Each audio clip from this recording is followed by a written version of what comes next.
మన హిస్టరీలో చాలామంది ఫ్రీడమ్ ఫైటర్స్ గురించి మనం విన్నాం. కానీ కొన్ని స్టోరీస్ మాత్రం ఇప్పటికీ మిస్టరీస్గా మిగిలిపోయాయి. బ్రిటిష్ రూల్ని డైరెక్ట్గా ఛాలెంజ్ చేసిన ఒకే ఒక్క పవర్ఫుల్ ఇండియన్ ఆర్మీ, ఒక ఫియర్లెస్ లీడర్, మరికొన్ని షాకింగ్ సీక్రెట్స్. ఈరోజు మనం మాట్లాడబోయే టాపిక్ ఆజాద్ హింద్ ఫౌజ్ గురించి, వాటిలో దాగి ఉన్న అన్నోన్ సీక్రెట్స్ గురించి. ఈ ఆర్మీని లీడ్ చేసిన లెజెండరీ లీడర్ సుభాష్ చంద్రబోస్. ఆయన గురించి మీరు విన్నది చాలా అంటే చాలా కొంచెం మాత్రమే, కానీ నిజం ఇంకా చాలా డీప్గా ఉంటుంది. సో వీడియోని ఎక్కడ కూడా స్కిప్ చేయకుండా చూడండి, ఎందుకంటే లాస్ట్లో మీకు ఒక షాకింగ్ ఫ్యాక్ట్ తెలుస్తుంది. అసలు ఈ ఆజాద్ హింద్ ఫౌజ్ ఎలా స్టార్ట్ అయిందో తెలుసా? 1940s టైంలో ఇండియా బ్రిటిష్ కంట్రోల్లో ఉండేది. కానీ కొంతమంది లీడర్స్ పీస్ఫుల్గా ఫ్రీడమ్ కోసం ఫైట్ చేస్తుంటే సుభాష్ చంద్రబోస్ మాత్రం డిఫరెంట్గా ఆలోచించారు. ఆయన అనుకున్నది ఒకే ఒక్కటి: ఫ్రీడమ్ని అడిగి తీసుకోకూడదు, ఫైట్ చేసి తీసుకోవాలి అని. వరల్డ్ వార్ 2 నడుస్తున్న టైం అది. అప్పుడు బోస్ జర్మనీకి వెళ్ళారు. అక్కడ నుంచి జపాన్ సపోర్ట్తో సౌత్ ఈస్ట్ ఏషియాలో ఇండియన్ సోల్జర్స్ని గ్యాదర్ చేసి ఆజాద్ హింద్ ఫౌజ్ని ఎస్టాబ్లిష్ చేశారు.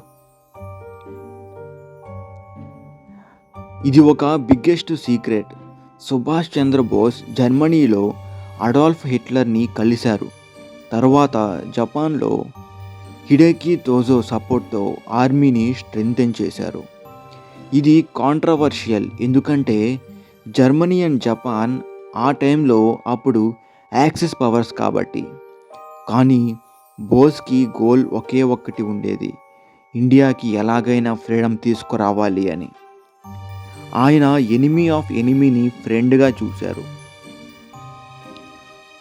మీకు విషయం తెలుసా? అప్పట్లో ఉమెన్కి ఆర్మీలో ప్లేస్ ఉండదు అని అనుకున్న టైంలో సుభాష్ చంద్రబోస్ ఒక రెవల్యూషనరీ స్టెప్ తీసుకున్నారు. రాణి ఆఫ్ ఝాన్సీ రెజిమెంట్ని క్రియేట్ చేశారు. ఇది వరల్డ్లోనే ఫస్ట్ ఆల్ ఉమెన్ కాంబాట్ యూనిట్స్లో ఒకటి. ఉమెన్ కూడా బ్యాటిల్ ఫీల్డ్లో ఫైట్ చేయగలరు అని ప్రూవ్ చేశారు. ఇది అప్పటి సొసైటీకి ఒక షాక్ లాగా ఉండేది. అలాగే ఆజాద్ హింద్ ఫౌజ్కి ఒక సీక్రెట్ ఇంటెలిజెన్స్ నెట్వర్క్ కూడా ఉండేది ఆ రోజుల్లోనే. వాళ్ళు spy operations, secret codes, under ground communications ఇవన్నిటిని మెయింటైన్ చేసేవాళ్ళు. బ్రిటిష్ ఆర్మీ వాళ్ళు మూమెంట్స్ని ట్రాక్ చేసి అటాక్స్ కూడా ప్లాన్ చేసి ప్రిపేర్ చేసేవారు. చాలా మిషన్స్ కాన్ఫిడెన్షియల్గా జరిగాయి. రికార్డ్స్లో కంప్లీట్ డీటెయిల్స్ లేనే లేవు. కొంతమంది హిస్టోరియన్స్ చెప్తారు ఐఎన్ఏ స్పైస్ బ్రిటిష్ సిస్టంలో కూడా ఇన్ఫిల్ట్రేట్ అయ్యారు అని. మీకొకటి తెలుసా? ఆజాద్ హింద్ గవర్నమెంట్ని ఆ టైంలోనే ఫామ్ చేశారు సుభాష్ చంద్రబోస్. చాలామందికి తెలియని ఫ్యాక్ట్ ఇది.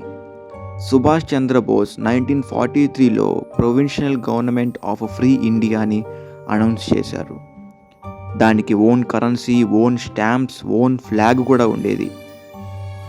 ఈ గవర్నమెంట్ని జపాన్, జర్మనీ, ఇటలీ లాంటి కంట్రీస్ రికగ్నైజేషన్ కూడా ఇచ్చాయి. ఇది ఇండియా ఇండిపెండెన్స్కి ఒక బోల్డ్ డిక్లరేషన్ అని చెప్పవచ్చు. ఐఎన్ఏ సోల్జర్స్ బర్మా, అంటే ఇప్పటి మయన్మార్ నుంచి ఇండియా బార్డర్కి మూవ్ అయ్యారు. ఇంఫాల్, కోహిమా బ్యాటిల్స్లో ఫైట్ చేశారు.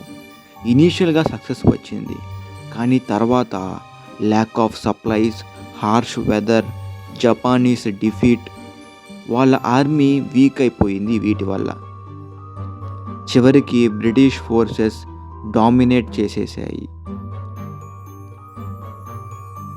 మోస్ట్ షాకింగ్ మిస్టరీ ఏంటో తెలుసా? 1945లో ప్లేన్ క్రాష్లో సుభాష్ చంద్రబోస్ చనిపోయారు అని అఫీషియల్ వర్షన్, కానీ చాలా థియరీస్ ఉన్నాయి దీని వెనకాల. ఆయన సర్వైవల్ అయ్యారని, సీక్రెట్గా ఇండియాకి వచ్చారని, రష్యాలో కూడా ఉన్నారేమో అని రూమర్స్ కూడా ఇప్పటికీ వస్తూ ఉన్నాయి. ఈ మిస్టరీ ఇప్పటికీ క్లియర్ కాలేదు. ఆజాద్ హింద్ ఫౌజ్ డిఫీట్ అయినా దాని ఇంపాక్ట్ చాలా పెద్దది. British Indian soldiers loyalty change అయ్యింది. ఫ్రీడమ్ మూమెంట్ యాక్సలరేట్ అయ్యింది. సుభాష్ చంద్రబోస్ ఒక ఫియర్లెస్ విజనరీ. ఆయన డ్రీమ్ ఫ్రీ ఇండియా మన అందరికీ రియాలిటీ అయ్యింది. సో ఫ్రెండ్స్, ఈ వీడియో మీకు నచ్చితే లైక్ షేర్ చేయండి. మీ ఒపీనియన్ కామెంట్స్లో చెప్పండి. జై హింద్. హిస్టరీలో కొన్ని స్టోరీస్ టెక్స్ట్ బుక్స్లో ఉంటాయి, కానీ నిజమైన స్టోరీస్ మనం ఎక్స్ప్లోర్ చేసినప్పుడే తెలుస్తాయి.